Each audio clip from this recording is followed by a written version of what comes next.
The views and opinions expressed in this podcast are those of the individual co-host and do not reflect the official policy or position of the Firearms Radio Network and or their employers. Viewer discretion is advised. This is especially true on our live shows. Broadcast for shooters, hunters, and gun enthusiasts. This is the Firearms Radio Network. The bandwidth for this episode of This Week in Guns is sponsored by Patriot Patch Company. PatriotPatch.co. Welcome to This Week in Guns. This show is brought to you by the Firearms Radio Network and Patriot Patch Company. And this show offers commentary on the latest firearms industry news, information, and buzz. I'm your host, Sean Herron, and it is my pleasure to introduce our panelists tonight. First up, welcome back, best-selling author of the Long Range Shooting Handbook, host of Trigger Words on the Firearms Radio Network, and a myriad of other pursuits, Ryan Cleckner. Welcome back. What is up, everybody? Thanks for having me back, man. I feel like it's been too long. It really has, man. I was watching Trigger Words last night, and I was thinking, I'm really glad I get to talk to Ryan tomorrow. Oh, thanks, man. Good to be here. Good to have you. And we've got a newbie in the house, guys. He's a lifelong gun enthusiast who fled academia for the coolest job in the world at Brownell's. Roy Hill, welcome to the show. Thank you so much for having me. This is the first time I've ever done one of these, so it's going to be a learning experience for all of us. I hope I don't chase away too many viewers and listeners. No, absolutely not. In fact, I was just thinking to myself when I saw the email come out on Sunday that our producer, Kenny Ortega, is a genius because obviously Roy Hill is the perfect guy to put up with Ryan Cleckner on This Week in Guns. So I'm super stoked. I either look forward to the challenge or I have fear and trepidation right now. Thank you. Oh, that'll be awesome, man. Although I was tempted, I will admit, Roy, I was slightly tempted after you introduced yourself to go, Roy, we can't hear you. We can't. Right. Just to mess with you. I was like, oh, I can't do that. Right. I would expect nothing less. I mean, okay. Roy, you do have an awesome job, man. This is a compliment. I'm jealous of your job. Thank you very much. Thank you very much. It is one of the coolest. It's the best job I've ever had, and I think it's one of the coolest things in the world. The unfortunate part of Roy's job is that he has to put up with me a lot. Right. Well, I get to do things like watch Mr. Herron take a header off a mechanical bull in Las Vegas and get paid to do so. So yeah, it's a pretty cool job.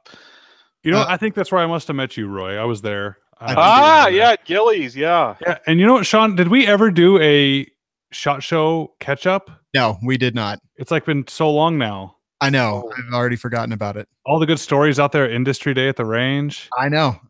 It was really an oversight on our part. Oh, well, next year. All right. Real quick, before we get started, I just want to thank our advertisers who are the Patriot Patch Company. You can check them out, join their Patch of the Month Club, see their t-shirts, patches, cleaning mats, and all kinds of good stuff. PatriotPatch.co. And I'm going to talk a little bit more about them later, but thank you very much to Manticore Arms. We couldn't do the show without them. Truly appreciate all of their support. And if you would like some accessories for your firearms to make them more comfortable and better to shoot, check them out at manticorearms.com. Coupon code is TWG10. Let's move into it. So first story tonight is murder capital of the world considers gun rights for its citizens. This was reported on Bloomberg.com and basically just talks about Brazil. They have about 60,000 homicides every single year. And looks like there is someone running for public office that wants to allow law-abiding citizens to arm themselves. I think obviously we see that that's probably a good idea here in the United States. And honestly, if I was in Brazil, I would absolutely want to carry a gun, whether it was legal or not legal. What are you guys' thoughts?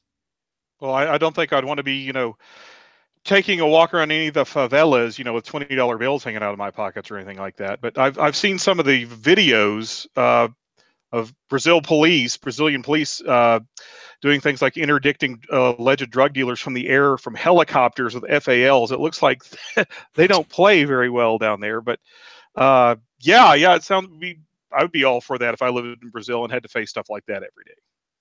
Yeah, it's actually a breath of fresh air too, that a country that is normally used as a whipping boy for why gun control doesn't work is actually turning around and having some sense and saying, maybe this whole unarmed victim thing isn't the best idea after all. Yeah, I think so. And this is it's a really interesting article. Talks about kind of firearms homicides fell after some statutes were introduced in 2003, which, it's kind of exactly the opposite of the United States. They've got horrible, horrible stuff going on there, and guns seem to be a likely solution. So I am pretty excited. I hope that this guy does take office, and I hope he's the right guy to do so. But maybe Brazil will have some historical, obviously not the Second Amendment, but maybe they'll have some historical. What's the word I'm looking for? I don't know. We'll see. Maybe they get guns. Maybe it's historic. How about that?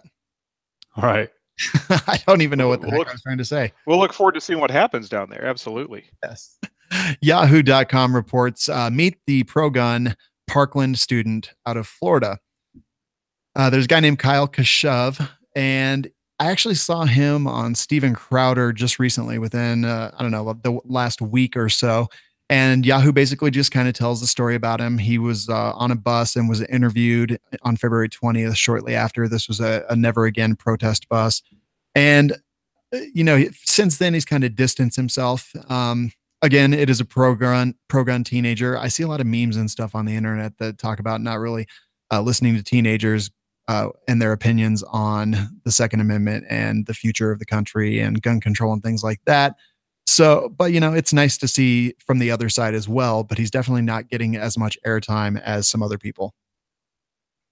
I was watching a Facebook video with him literally minutes before I came on, and he was pleading for, if you will, those on the left and those calling for gun bans and further restrictions to listen to the folks who are actually trying to do something to increase school safety and quit grandstanding about guns. It was a video someone had posted on my Facebook feed, but I actually was just watching a video of him literally minutes ago.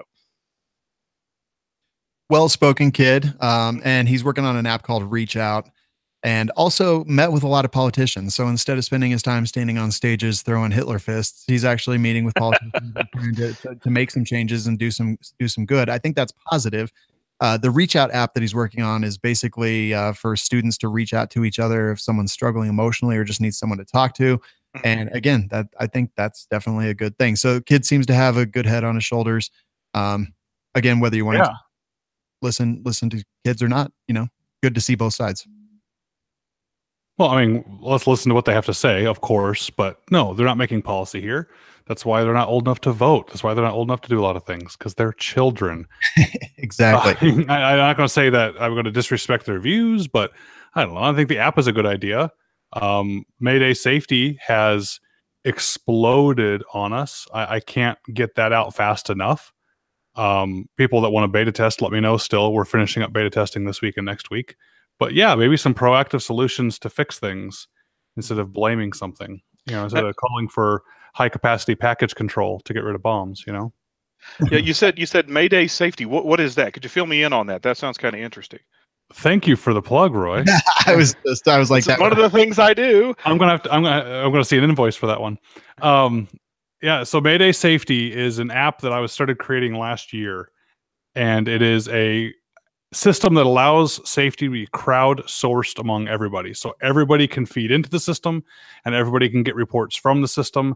And the one thing that makes it different than any other app or alert system is what I call a smart alert. It allows people to give feedback that they're okay or not. So a school administrator or first responders, they show up, they see a map of the school and green lights for every teacher that is now locked down and checked in safe, and red lights for the ones that actually need help. So we know who needs the help, where the help's needed, what the threat is, and what everyone's supposed to do. Very cool. Very cool so indeed. It's one of those things that is being kind of yanked out of our hands, and I'm happy to have it be done.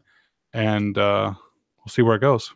So real-time information from the people who are actually on the ground, the true first responders, if you will, the folks who are actually there when the thing is happening. Well, these kids were communicating better in Florida on social media than the teachers were. Right. People didn't know what was going on. And so I started seeing, even before that, a trend of what I call dumb alerts, is a PA system. The message got out, but you don't know who got it and if they're responding correctly and who needs extra help or what's changed, or a fire alarm. All those are just one-way dumb alerts. So yeah, I appreciate the interest, Roy. Check it out. We'll see maybe we'll figure out a way to have Brownells get some credit behind it. Mayday.com. All right, I love it. Good stuff, and keep up the good work, Kyle. He actually also met with President Trump twice, so definitely he didn't hang up on Trump, did he? No, definitely getting some ears at a very high level. So good stuff. USASOC adopts 6.5 Creedmoor. So last spring, there was a study of 6.5 family cartridges to determine a path forward for precision intermediate caliber ammunition. And over the last year, USASOC narrowed it down to 260 Remington and 6.5 Creedmoor. Ryan, I'm just going to go to you. What are your thoughts here? I would have been wrong if I bet money on this one. Not saying which one I prefer, but everything I've had experience with for the past few years dealing with the government contracting side of actually sourcing this ammo for the government is 260 was the winner. And it was because they had a little bit of a performance boost. It was, they were able to deal with linked ammo better. Yes, they were doing belt-fed 6.5s. And even though I would have likely edged them along to 6.5 Creedmoor, they all wanted the 260 Remington. I mean, it's an amazing amount of money been spent on that so far.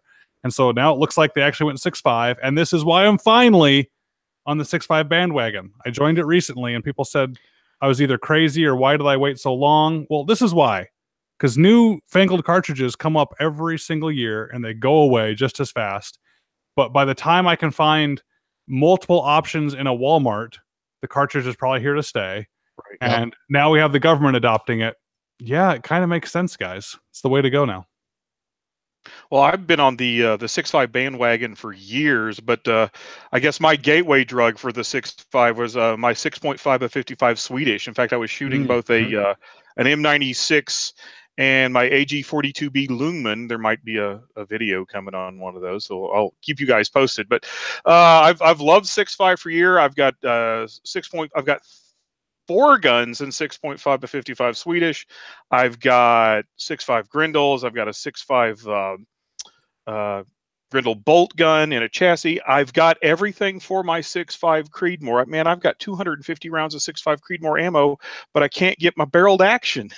And I've got a chassis and a scope and rings and a mount and 250 rounds of ammo. What are you going with, Roy? I'm building one of the Howa 1500s that Brownell's has some really good deals on. There's another plug. But I'm going to get one, the heavy barrel and a threaded muzzle. I've got a can to go on it. But me like you 6.5s, man, for a long time. That's awesome. So would you guys suppose that with the government adopting some 6.5 Creedmoor, you guys see this one here? Ooh. Fancy. Ooh, what's that? That's the Q, the fixed rifle in 6.5. Oh, yeah. Okay, now your screen's big. Now I can see you again. Oh, yeah. Yeah, so I actually have a couple of those. I need to go through my wait list to get those out. But my biggest thing, Roy, was once the small primer came out from Lapua or Lapua, however you want to pronounce it. Because I was a 6.5 by 47 guy because I like the small primer. So. Yeah. Okay. Yeah. I don't have one of those yet. I've looked at them before, real close. But one of these? I mean, no, the Lapua, the 6.5. Is it 6 by 47 or 6.5 by 47? 6.5 by 47. They also have a 6 by 47. Right. But enough numbers for everyone listening. Sorry, guys. sorry, we're gun geeking here. Apologize. I'm excited though. I think with government adoption, we'll see a lot more mainstream stuff hitting the market as well.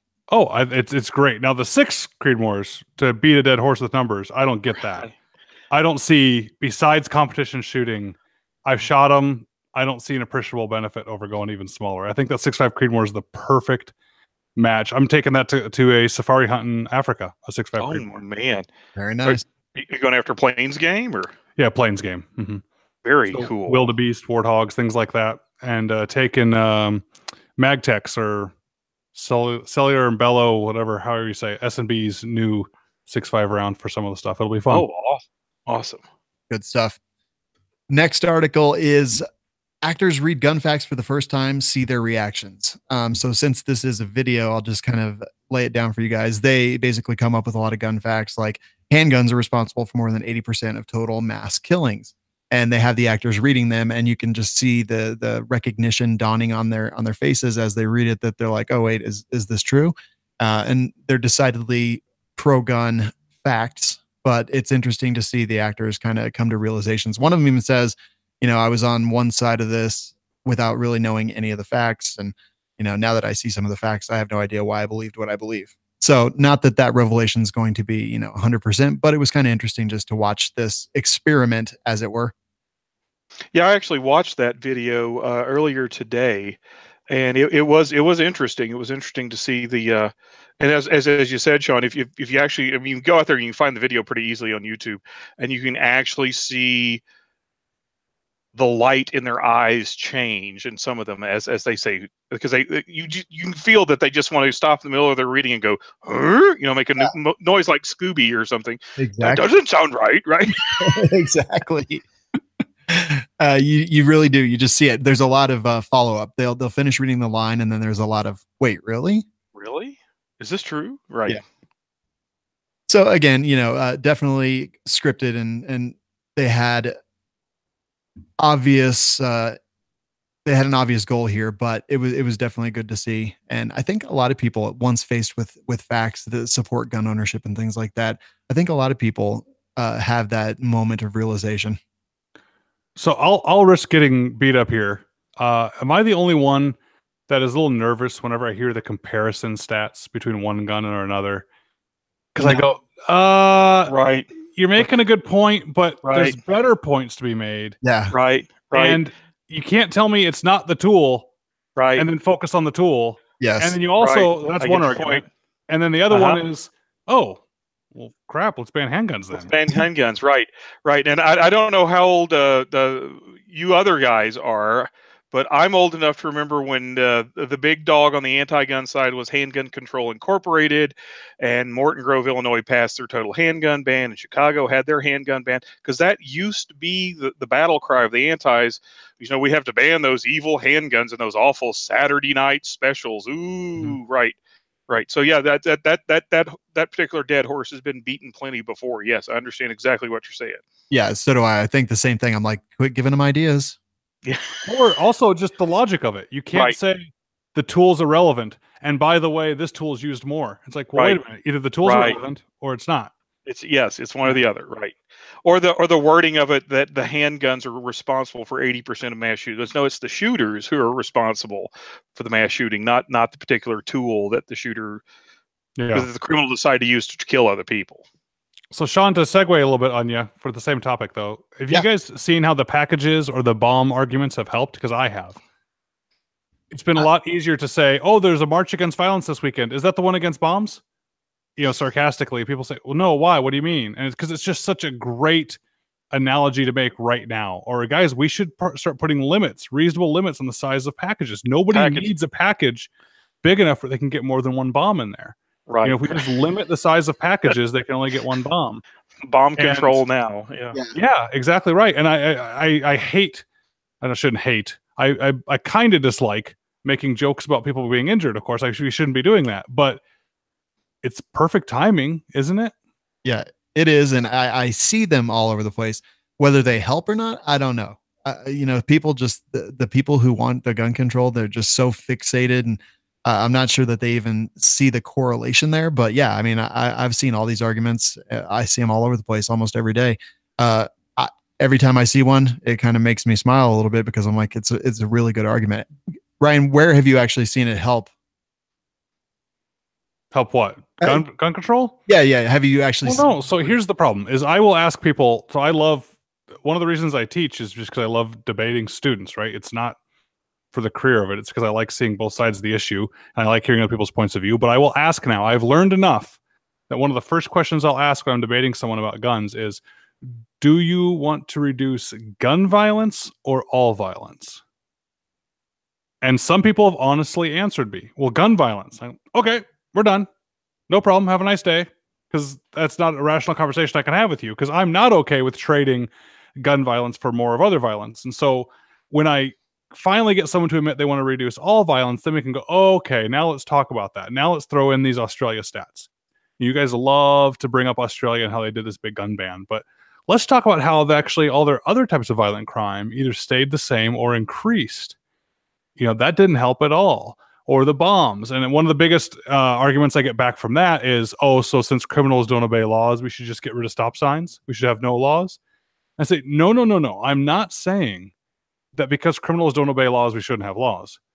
What I'm saying is if we already have a law that covers something, adding a second one won't help. So the fact that we already have a law covering the murder is enough. Adding another law doesn't help there. Does that make sense? It's the old idea of making something more illegaler. Correct, with a lesser penalty. And I'll ask that too. I say, what's the penalty you propose for gun possession of an assault rifle? If you had your way, would it be worse than murder? Well, if not, then the deterrent is already less than the deterrent for murder, and that didn't work. Absolutely. Good stuff. Next story that we've got, Oregon seeks to eliminate, air quotes, assault weapons. This is Initiative Petition 43. They need to get 88,000 signatures by July 6th to get the measure on the ballot. And which brings me to the next part of this story, which is Oregon lawmaker publishes personal info of assault weapon ban backers, which we'll talk about both actually, but obviously some problem times coming in Oregon if they get this on the ballot. You guys think? Yeah, this is. Oh, go ahead, Ryan. You're go ahead, Ryan. Okay. Well, this is one that's just particularly egregious because everything I've read, if this thing as proposed actually gets passed, it would effectively ban all semi-automatic guns, rifles, handguns. If I remember the wording correct, any handgun that can take a magazine of 10 rounds or more is on the list. It defines assault weapons as any semi-auto rifle that has the capacity to accept a detachable magazine, any feature like a folding or telescoping stock, and that can accept more than 10 rounds of ammunition. So just about every rifle Just ever. about everything except maybe for like a Browning BAR and 7mm Remington Magnum or something like that. Although if somebody makes a high enough capacity magazine and threads a muzzle for it for some sort of muzzle brake, that'd be on the list too. But yeah, this one, and the other psychotic part of this one, if I remember correctly from reading it earlier, is the provision is if it passes within 120 days, anyone who owns one of those in the state would have to either get it out of the state, destroy it, or surrender it to police. So it's a confiscation bill too. Yes, that is a huge concern there. It is, but it's conflicting, right? Because I saw the same thing there, and this is similar to what like Connecticut and other states have done. It's horrible. You have to do a registration to get rid of them. When I lived in Connecticut, I couldn't get out of that state fast enough. We had to go through this. We had to go through it and register or get rid of. Yeah. But if look at later in that article, a couple of paragraphs down, it says people who legally own assault rifles or large capacity magazines aren't required to surrender, but they will be registering them with the state to keep them. So I'm like, well, wait a minute. That's a big difference. Which one is it? Right? Exactly right. And speaking of Connecticut, I don't know how they would actually get an accurate count and tally this up, but I've seen an article circulated a couple of places that estimates that maybe as many as 85% of Connecticut owners just said the heck with the registration and just didn't comply. Yep. And I was a chicken. I was absolutely a yellow-bellied chicken. I complied because at the time my job was compliance for a major manufacturer. I thought about not complying. Man, could you just imagine if I put this company in trouble for being the compliance officer got in trouble for being non-compliant. Right. That wouldn't look good. No, that'd be a bad look. Yeah. You had to register your magazines, right? You had to actually make and model. So you had to look on each magazine and say, I might have received a couple boxes from Pete of magazines before that happened. And since magazines typically aren't serialized, how would they know if you had one or if you had 50? Because they all look alike, right? Correct. We had to put 50 Brownells, gray, 30 rounds, 25 Magpul with window. You had to list each type at least. It was ridiculous. Yeah. Wow. Oh my goodness. So if I'm like you guys, or you guys are like me, you were pulling open things in the attic and open up an old bag somewhere and magazines been falling out and you're going, oh crap, that's a felony. Like, yeah. Definitely. I was looking through the actual language of the bill here, and there's a few things that you have to do. Either surrender it to a law enforcement agency within 120 days, transfer it to a firearms dealer for lawful sale or transfer, whatever, render it permanently inoperable, or register it with the department and meet all the requirements under Section 5, blah, blah, blah, blah, blah. So it looks like a little bit of column A and a little bit of column B. So you can either register it or surrender it. And yeah, this seems like a poorly written bit of legislation here. Well, can we do what that representative from Virginia did, Karen Mallard? Can we render it permanently inoperable by cutting the barrel? Right, right. I noticed we haven't heard much more about her lately, but yeah. Yeah. Isn't it a sad state of affairs in our country when none of us expect the law to be applied equally? We all know she's not going to get in trouble for it because she was protesting. Well, she was playing by David Gregory rules, right? Yeah. I have this is the magazine, right? In DC? Right, the magazine possession in Washington, D.C., which itself was, I mean, the mere fact of him holding it in his hand so he could wag it in Wayne LaPierre's face, that was a crime. Yep. Of course, he wouldn't get called on that. Of course. So this is not legal advice. This is not legal advice. But I'm wondering why there's more guys that aren't getting on YouTube and saying, I'm sick of all these AR-15s and making short-barreled rifles. Yeah. And if they ever got caught, to say, what are you talking about? I just did what Karen Mallard did. I did what Karen Mallard did. I'm making a statement for gun control. And I said AR-15s are horrible. Right. And matter of fact, I cut every one of my barrels. The Mallard defense, guys. There you go. Well, so I have like 4 or 5 receiver sets left over, Sean. Yeah. For my rifles. Mm-hmm. I can't decide whether to make them hog models or Mallard models. Now, speaking of hog models, because I was inspired by all the protests, and I actually may have done a Facebook post about this. I'm a good old boy from Arkansas, so of course I had to get a Spikes tactical Warthog lower to make my Razorback AR-15. And somebody pointed out to me, I didn't make this connection. Hey, Roy, is that a hog compliant rifle? And I about started bleeding from the mouth and nose. I was laughing so hard. Good stuff. So you can make a hog rifle. Yeah. I kind of want to do it just to watch them get upset, but oh well. Yeah, absolutely. The second part of that Oregon story is Representative Bill Post basically posted the telephone numbers and home addresses of the three organizers. I don't know why I can't talk tonight, to ban sales of assault weapons in Oregon. So basically he went to this group that had about 1,000 members, posted literally names, telephone numbers, and home addresses, and said, have fun with it, which I think is just egregious in every way. I can't defend that at all under any circumstances. Well, I'm with you, Sean. And I'm glad you said that, because I was already sighing going, man, I'm going to be like the hypocrite again here, the turncoat here. Yeah. No, it's just because someone's trying to take away a serious right, which by the way, they are, doesn't mean that if it's something that we didn't agree with, we're going to ban abortions in that state, and they're going to say that we're taking away one of their, fundamental rights to be able to have an abortion. Does that mean that people should come after us personally in our homes? No, of course not. But then again, on the other side, I mean, if this goes extreme, I don't think it will, but just for the sake of conversation, we're talking a little over a couple hundred years ago, this kind of thing of trying to take over rights was an actual war. So when you're in an actual war and wanting to know who your enemy is, okay, I get that. But in this case, no, that's people's families, and don't do that. On the flip side, I'm not going to defend it, but I'm going to say that my family has, for example, has had our information published several years ago in Arkansas when a certain, shall we say, left-leaning publication out of Little Rock got the entire list of concealed carry permit holders and published our names and addresses statewide electronically. And it was also done not too long ago in the state of New York, I believe, wasn't it? There was a newspaper or somewhere up there. Yep. Right. So I agree with you. It's egregious. And I say it's egregious because I've personally been the target of garbage like this before. But goose, gander, what's good for one, good for the other. So for some reasons, it's awesome and just, good investigative journalism to publish the names and addresses and contact information of concealed carry permit holders. But, if goodness forbid that the same thing gets done to folks who are actually going for gun bans, well, is it just the other side of the coin? All right. Well put. House bill would raise tax stamp to $500. The Firearm blog reports this.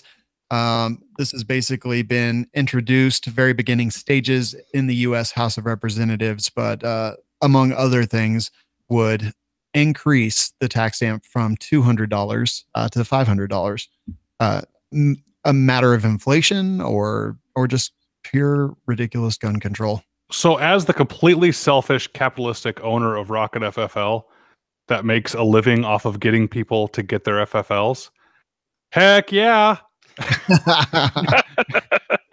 Instant demand. Why? I still don't understand why so many people don't have them. I'm obviously, you don't use me. Just to prove me right. Don't use Rocket FFL to learn how to do it and stay compliant. Just go do it on your own because you can. You really don't need me. I'm not going to be that kind of sales pitch. But this might be the time to start thinking about it first, is you could save yourself a lot of money and do a lot of cool stuff. But second, of course, I'm against it. I would always rather my business fail and our gun rights stay intact. So don't anyone ever think that's like my whole online CCW courses. If they did national reciprocity, that would go away in a heartbeat. Good. I'd rather lose that business and have that happen.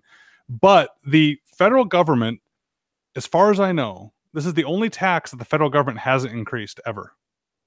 It's been $200 since 1934. Mm. So it's the only federal tax that's never been increased. And we actually had this issue when I was at the NSSF where we had the newly formed American Silencer Association at the time, now the suppressor, want to come in and bring everything down to the AOW level. And one of the arguments in the conversation we had is, hold on, when you crack legislation open, you never know who can get their fingers into that bill. And all you have to do is have someone look at that and say, what's the consumer price index? What's inflation on $200 from 1934? I think it's about $2,800 or $3,000. So, yeah, I don't want to get into any debate about raising or lowering it. I just kind of want people to forget about it. Now, what I do want to do is get the $200 to the ATF. The ATF does not get a penny of that tax. And if they got the money, they could hire all the manpower and get our forms processed in like a week. But enough of that. Interesting. Yeah, I obviously I'm completely against it. And they you mentioned the AOW, which is currently $5, raising that to $100 as another part of that. But yeah, awful. Now, wait a minute. Does that mean there's like a fast lane? Could this be like at the airport? If you paid $500, could you get it approved that day? highly unlikely. I mean, yeah, that would be tough. Yeah, that would be really tough. But you'd be expecting a government agency to actually do something in a streamlined. Oh, never mind. I'll shut up. Yeah, I personally, I would be against that too. I think it's just another way for someone who doesn't think we should be allowed to own these horrible, icky things as a way to making it even tougher. And I'm saying this as someone who, Iowa just last year or so got suppressors finally legalized. So, I did the $200 tax stamp dance about 3 times. And, yeah, I wouldn't be for that. And something Ryan said, I was a concealed carry instructor in Arkansas for about 10 years. And there were pushes and pushes and pushes to get Arkansas to a constitutional carry state. And I was absolutely perfectly okay with the idea of my little old part-time business going bye-bye if we could get constitutional carry. Now, of course, they waited till I moved to Iowa for 3 years after I did, and then they got constitutional carry. But all right.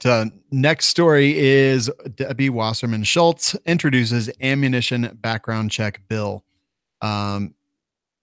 Kind of interesting, but let me read this. Federal law does not require a background check for ammunition. This is just such a gaping and grave and dangerous loophole that I could not wrap my mind around it when I was told that was the case. Ammunition sellers across the country currently have no way to determine if a potential buyer is legal or if they are prohibited from buying bullets, which are obviously what kills after a gun is fired. Wow. Well, actually, isn't loss of blood what kills? Right. That's actually a very good point. We should ban extra holes in your body. I just want to say that I'm absolutely not surprised at all that there's something that Debbie Wasserman Schultz can't wrap her mind around. Oh, oh, did I just say that? Oh, I'm sorry. Excellent point. Yeah, basically, ammunition. You're talking the federal definition of ammunition includes brass, right? I mean, that would mean you would need a background check to buy unprimed brass.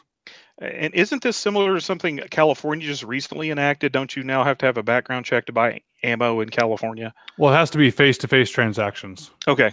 However, July of this year, I believe the second part of that is put into place, which is background checks for ammunition. And Massachusetts has you can't buy ammo for a caliber for which you don't have a registered gun listed.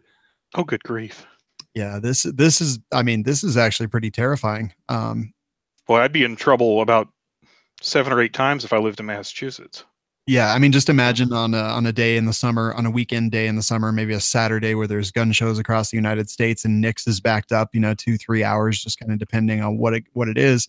And, now you've got all these ammunition background checks going in through that as well. It's going to be backed up even more. What an absolute nightmare. They're going to put limits on things. This is awful. And this is coming out of Florida. Of course, awful. Just want to know who's going to pay for it too. Because Right. you're right, the background check system's already done. Now look at an indoor range. Every single person that's there that's buying the ammunition, that has to do a background check. That's going to fine. It's going to burden the gun shop. They can always charge for that. I don't think it'll have that big of an effect on the industry because you'll just buy in bulk. If you're going to buy ammo, but it's going to have an effect on the timeliness of getting transactions through. And it's going to have an effect on infringing on, I don't know, our rights. But right, which is probably that's the entire point, of course, though. Yep. If we don't be careful, banning ammunition is the way to ban guns. Right. Absolutely. And we've seen it. We've seen it with some of the embargoes put on some of the different certain types of ammunition, things like that. And, these guns that we're selling for $100, $200, 5 or 6 years ago, they're just, no one wants them anymore because we can't get the ammunition brought in cheaply for them anymore. So the firearm block is the next story as well. They have mentioned that Citibank is now limiting gun sales. So Citibank came out and said they're going to place restrictions on gun sales by their clients. Specifically, they'll require businesses to limit gun sales only to individuals over the age of 21 and require a criminal background check. I guess I don't really necessarily understand how they can even put those requirements on their clients. Like if their client just said, well, I don't understand how they would enforce this. Against sellers or against purchasers? Against sellers. So yeah, you're a gun store and Citi is your payment gateway or whatever. Yeah, they do that now. So this is not news. I mean, I guess it's news because it's new for Citibank, but I have an article. It's not trying to sell something. Go look it up. It's a free article on Rocket FFL about credit card transactions, and it explains it all. That yes, Stripe, Square, PayPal, most of these bigger banks, right in their fine print when you sign up, says no firearms or firearms accessories. Just can't do it. And the way they enforce it is they eventually happen by your website, or someone does a chargeback. They're not going to be able to monitor it all, but you could get in serious trouble with your bank. You can get in the way of it. I endorse a certain company. I like them a lot. If you go look at the article, you can see it there. I'll make them become a sponsor of the show before I'll plug them here. But go check it out. Read about it. And yeah, this is a very real infringement on us, guys. If we don't have some of those companies that are standing up willing to deal with us, this is going to be just like YouTube. Yeah. We're going to become the seedy adult bookstore at the corner that's eventually just going to get phased out of society. So I know that lots of payment processors and gateways and things like that have restrictions on firearms and firearms related products, but what they're actually saying is that they're going to make the businesses or their clients limit to, only people over 21. Like how do you enforce Right. that? It seems impossible to enforce to me. And it would seem to me that the other half of what they're demanding is, you have to perform background checks. Isn't that what FFL sellers do? Yeah. Yeah. Right. Right. Exactly right. So how they can do it is the same. They can ban transactions altogether. They're not making a law. They can just say, we only want you to sell blue popsicles.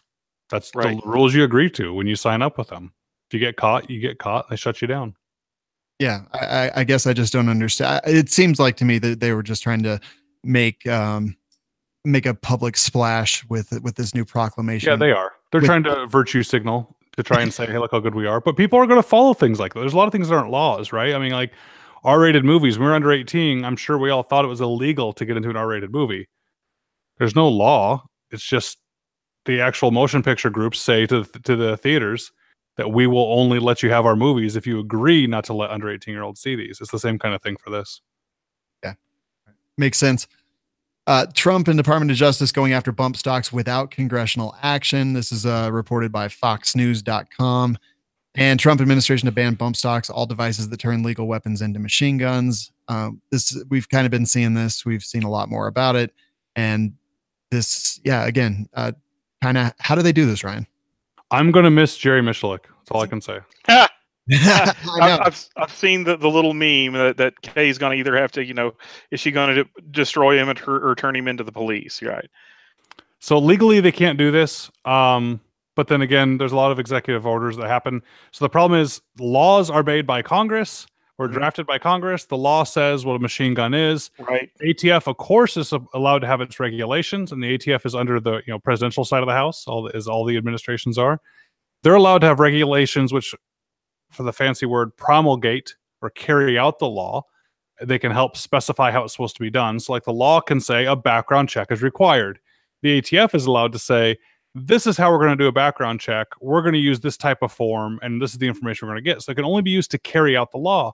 Well, machine guns in the law are pretty specifically defined to not include bump stocks. And the language I saw this morning actually said any device that allows someone firing a semi-automatic firearm to make use of the recoil to repeatedly fire the gun. Well, guys, I wish I wasn't in my office right here and I could just shoot live. You can pick up and bump fire with just your finger. So not only do your pair of Levi's become a regulated device if you used them, but just your finger. We all know you can bump fire with your finger. I don't understand how they're going to have a logical conclusion out of this. No, I completely agree. It doesn't make sense, Roy. Right. And an experience I've had, I know, for example, if I'm shooting my my M14 and I use too light of a trigger, a press on the trigger, I can get that thing to double. I don't do it on purpose, but I get boom. I get would be essentially be a 2-round burst of automatic fire because my finger just barely trips the sear, and then the gun bucks, and I get another shot. So I'm essentially bump firing it from the shoulder, which really sucks if you're on the bench because it jumps up and hits me in the face. But yeah, the definition of a machine gun is set forth in the National Firearms Act. And I mean, isn't that the reason why, was it 3 times that the ATF approved bump stocks? It was more than once, right? Twice, I thought, is what I remembered. Yeah, or it was more than once, at least twice, because the laws of physics are still the laws of physics, and it's still semi-automatic. It's still one trigger pull per one shot, which is not a machine gun, no matter how you slice it. So yeah, I'm not sure. How do they get around that? What are they going to do? They don't. They do it, and until they get challenged. And even so, here's the problem: is they're going to do it, and it's going to get challenged, and someone's going to have to get in trouble first. So they're going to have to go get arrested or go get charged for this crime. Yeah. Then they're going to have to go up the court system, and it's going to get to the Supreme Court, and the Supreme Court can look at it and say, we're not going to hear the case. Right. And they can just choose to ignore it and allow something that is technically illegal to stand. This is the definition of a slippery slope. Yeah. Big concern in my eyes. PA school arms students with rocks to defend against a school shooter. I'm of a couple different minds about this, but this is the Blue Mountain School District in Pennsylvania, and the superintendent has basically told his students to protect themselves against potential school shooters with rocks. Every classroom has been equipped with a 5-gallon bucket of river stone. If an armed intruder attempts to gain entrance into any of our classrooms, they will face a classroom full of students armed with rocks, and they will be stoned. I don't know if he's talking about the shooter or the students, but right. No. So here's the thing. At first I was like, this is the most ridiculous thing I've ever seen. But then I was like, well, at least he's doing something, something that doesn't have to do with taking away the Second Amendment or, infringing upon people's rights and, putting people's safety into their own hands, or at least the ability to fight back. I think it's awesome. It sounds silly. And I think the reason we don't want to like it is because it's so absurd, but facing the facts that they are now, and as of today, he can't put guns in their hands. I tell people, I was talking to someone about church safety, and they said, well, yeah, because like people need to be trained. Like if a shooter came in, they should all get down and hide between the pews. I went, no, that's how everybody gets shot. And they said, well, what would you propose they do if they don't have guns? I said, well, I don't know. If every person in the congregation turned around and hucked their hymnal at the person while they had like the most guttural like scream and they charged the person, you'd have a pretty good chance of survival. That's what this is. Right. This is taking what you have available to it. Yes, it's foolish or silly that they have to use rocks. But you know what? Are you, Sean or Roy or me not going to grab the nearest thing to us and use it as a weapon also? Heck, in that situation, I don't know how happy I would be to have a pile of rocks next to me. Yeah. Right, and you're talking about middle school students, right? Is he was the principal of middle schools, you said? He's the superintendent of the entire school district. Of the entire school district. Okay. Yeah. Yeah. And if you're in a public school, you're not old enough to legally buy your own handgun, et cetera, and they wouldn't let you carry anyway. In my previous career in academia, I sat through a video presentation that was run, hide, fight, and the video part, and it was very frustrating because I was certified to teach concealed carry at the time, but of course I couldn't carry because of where I worked. But the video instructional part of the video was demonstrating how to use office chairs, staplers, plants, desk phones, whatever, as a weapon to throw, to smash somebody, to whatever you had to do. So yeah, I've sat through official training video on how to do something very similar, except not using rocks. Yeah. I'll completely be the first person to admit, when I first saw this, I thought it was ridiculous, but the more I thought about it, the more I looked at it, I was like, this guy, he knows what's up. This guy's just doing a good job. And they're not being taught to sit at their desk and wait for it to be their turn. Exactly. Yep. And if anything, it brings a highlight to the absurdity of it. We're defending our children with rocks. That makes the next argument easier. Shouldn't we give the school something better? Right. Like a gun, right? So it actually kind of makes the absurd example. Something they'll throw 115 grain rock really, really fast. I love it. Next story up here in my backyard, Colorado constitutional carry bill dies in committee. It passed the House, I believe, and then went to committee and died as we all thought it would. Not that we ever thought our governor, Hickenlooper, would ever sign this anyway. However, it is now officially dead. This has happened multiple times, and, pretty much what I expected to happen. Lucy took the football away again, right? Yes, yep. Absolutely. I don't think we have anything more on that, just a little bit of an update since we had talked about it. Now, Condé Nast owns a website and a community called Reddit. Reddit has now banned several gun-related subreddits, which are basically topic-specific forums inside the greater forum of Reddit. And it's not just guns. They dropped the ban hammer on a lot of different stuff, but the biggest one was Gun Deals, which was a place where a lot of people sold things legally, I might add. And just basically now they've shut them down. No notice, anything like that. They're just now gone. And, just more of that, like Ryan said, virtue signaling, just saying that they did something, even though what they didn't really do anything. Like their house, their rules. Yeah. I mean, at a certain point, though, a platform gets so big that they're kind of treated what's legally considered a common carrier. Mm-hmm. Meaning, you had like all the deals with the phone companies in certain areas. You couldn't have the phone company discriminate against, certain views or beliefs. But that falls on its face as today's law goes for us, because a gun owner isn't a protected class against discrimination as of today. And they're not that big. But I don't know. I have a hard time making them do something they don't want to do, because I don't want them to make me do something that I don't want to do. I'm subscribed to the let's leave everybody alone party. So, yeah, I agree. You mentioned common carrier, and I mean, YouTube, I think definitely is large enough. Reddit is I agree, very huge. I think YouTube is. Yeah, YouTube is. If I could make the definitions, YouTube would be a common carrier. Yeah, Reddit also very huge. But again, I am exactly like you, Ryan. I'm like, don't mess with me. I'm not gonna mess with you. If it's your house, it's your house. If it's my house, it's my house. Yeah. Next story up is from our I'm Offended section. North Carolina candidate for sheriff is prepared to kill gun owners that won't surrender their guns. This is from The Truth About Guns, and it is a highly sensationalistic headline.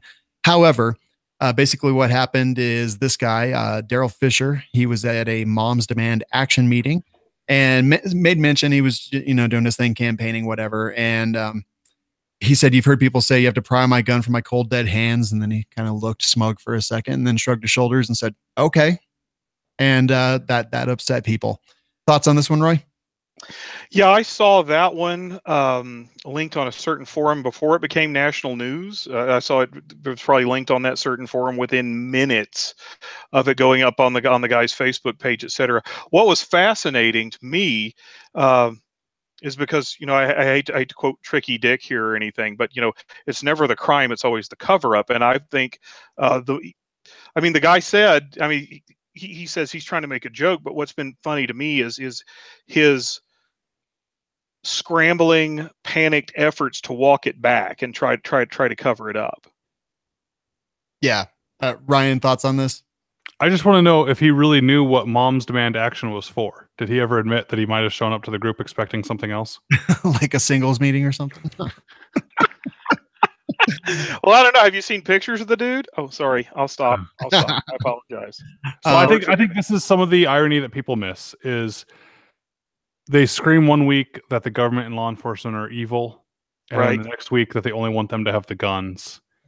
And then one week they're not going to try and take away our guns, and they're not going to come after, and use violence to get guns. And the next week they do.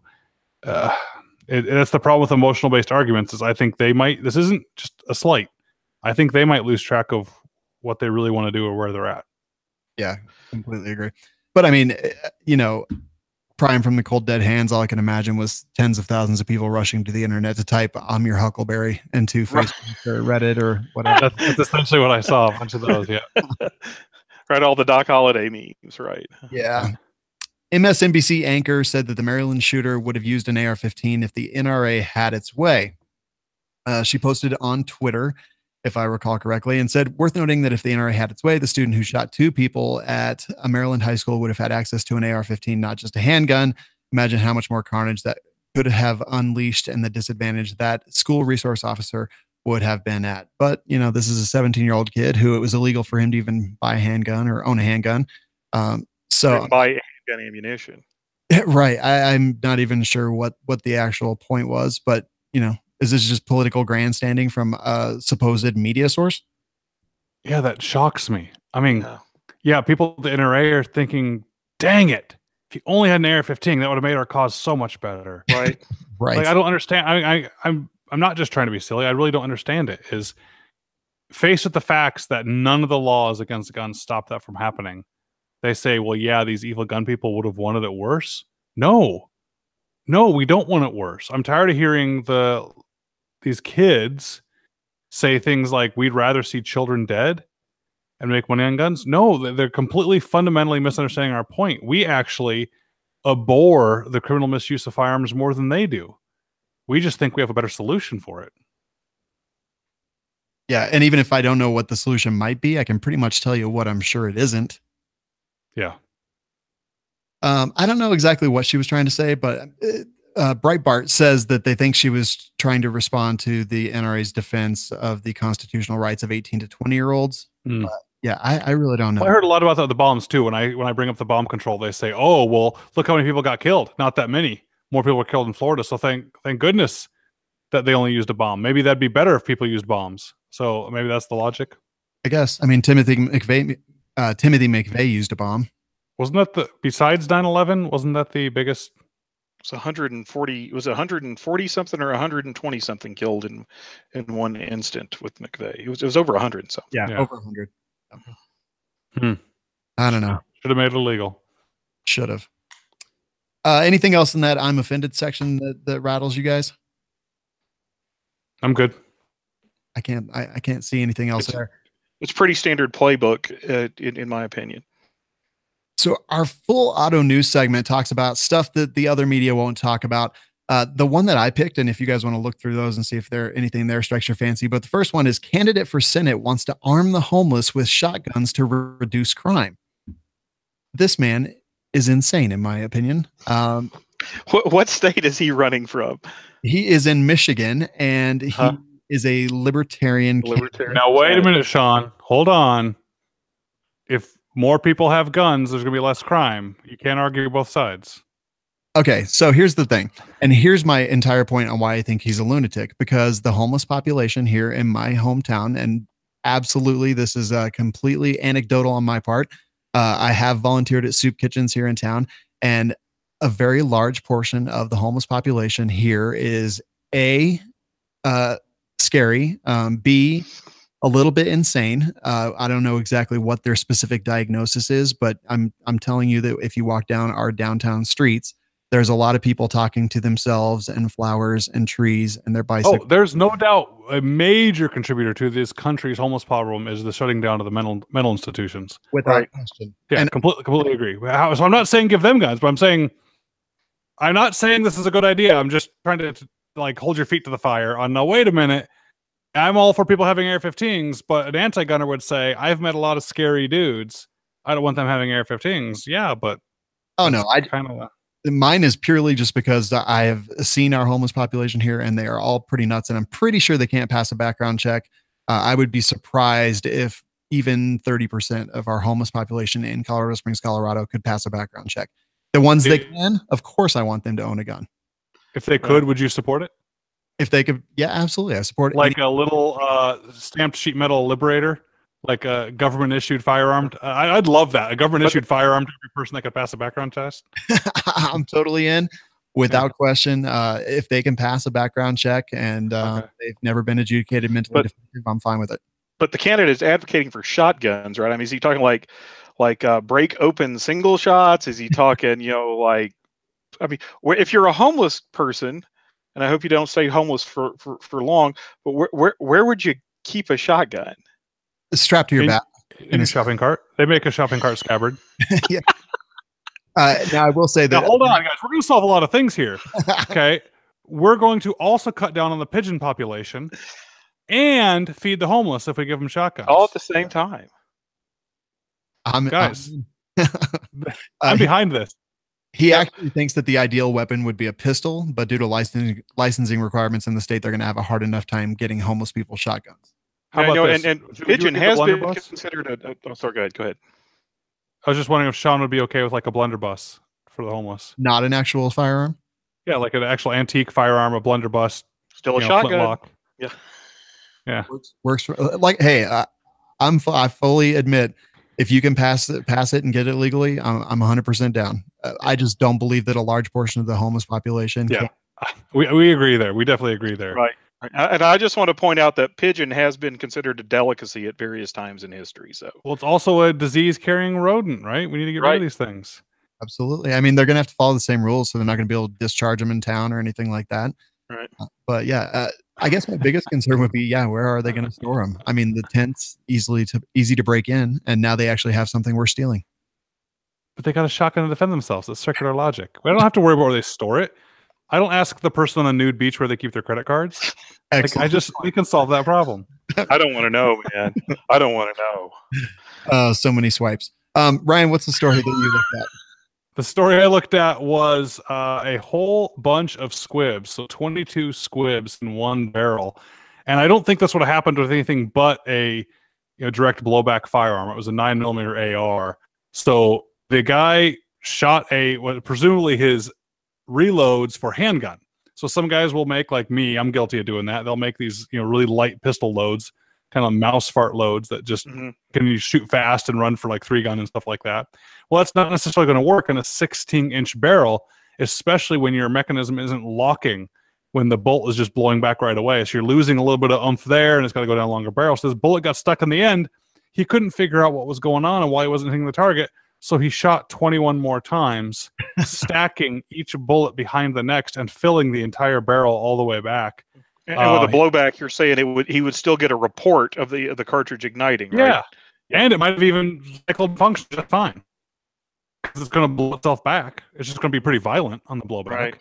Right? And I was just also saying that if it was a locked action, he might have blown the gun up.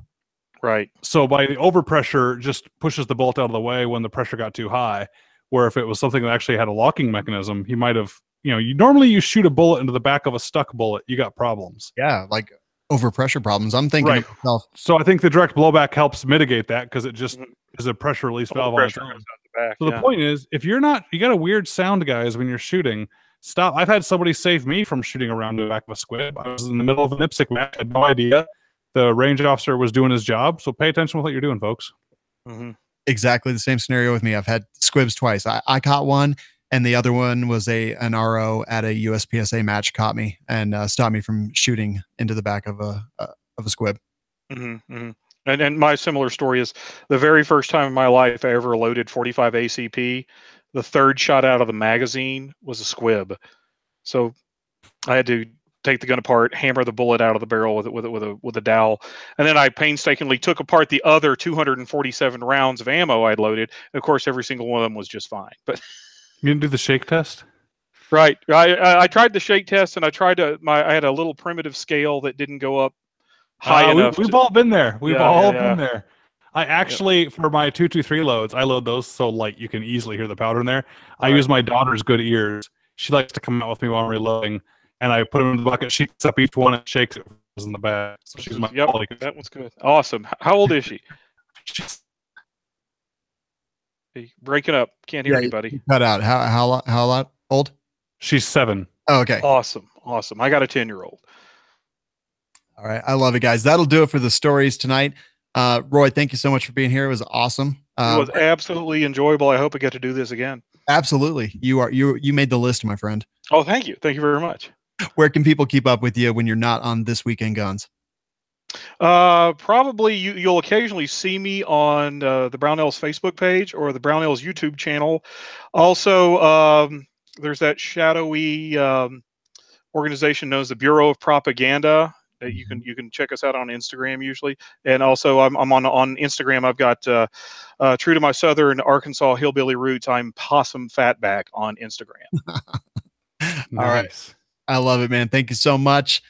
And Ryan, let me see if I get all this straight. We've got Mayday Safety, Rocket FFL, Rocket CCW, Trigger Words Podcast, the Going Ballistic Podcast, Long Range Shooting Handbook, YouTube videos, YouTube, NSSF stuff with them all the time. Recoil articles, Gun Digest articles, Federalist articles. I'm trying to stay busy, man. But I appreciate you guys. If you want to learn more about me, go to ryancleckner.com. Mayday Safety thing, I'm trying to figure out a business that doesn't go broke, giving the app away for free to everyone in the world. No advertising, no anything, free app. So if you want to support that, I'd really, really appreciate it. And I just did another batch of NSSF videos. Finally, it's been since like 5-7 years ago. We did the first batch of them, and they're starting to come out. The first one came out. We have like 20 more in the pipeline. They're going to start dropping every other week or something like that. So you guys can check those out and give some good, reviews and looks there. And I might have one this weekend, but I caution everyone to pay attention to the date when they see the video. All right. I love it, man. And then also you were just on Tucker Carlson, right? I was. Yeah, I did NRA TV. I did Tucker Carlson. Did a whole bunch. A Federalist article I wrote got everyone excited. So I got to go get 15 minutes. It was fun. I'm going to find that Tucker Carlson segment as soon as we're done here. I'm going to go watch that. Oh, it's quick. He throws me softballs. So it was fun, though. It was enjoyable, though. All right. Thank you, Ryan Cleckner. Thank you, Roy Hill. Appreciate you guys very much. And thanks to the listeners. We appreciate you guys, too. Our advertisers are the Patriot Patch Company. You can check them out at patriotpatch.co, and also Manticore Arms. I suggest checking out their Transformer rail. It is my favorite. I've got it on about 7 rifles. And unfortunately, we lost those in a tragic boating accident, but I loved them while I had them. So go check them out, manticorearms.com, and that is coupon code TWG10. And as always, guys, we'll catch you next week. This Week in Guns is produced by Kenny Ortega and is a production of the Firearms Radio Network.